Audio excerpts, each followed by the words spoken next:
Hello everyone, তোমরা সব কেমন আছো? আশা করি ভালোই আছো। আমিও অনেক ভালো আছি।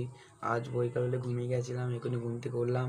চলো আজ আমাদের রাজ সাউন্ডকে যে সাউন্ডটা এনেছিলাম সেটা যে রোজ শো হবে, চলো তোমাদের জন্য একটু দেখাচ্ছি।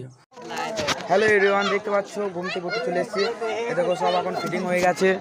রাজ সাউন্ড আজ রোজ শো হবে, এখানে মাইক পড়ে আছে, প্লাস কেজিয়ালের উপরে বক্সটা বাঁধা ছিল, এখন সব দড়ি বাঁধছে। দেখতে পাচ্ছ বন্ধুগুলো সব কাজ করছে আর আমি এখানে দাঁড়িয়ে আছি। এখানে 4x4 কেজিএল বলতে পারো ট্র্যাক্টরে বক্সও ফিটিং করা হচ্ছে, বক্স প্লাস মাইক।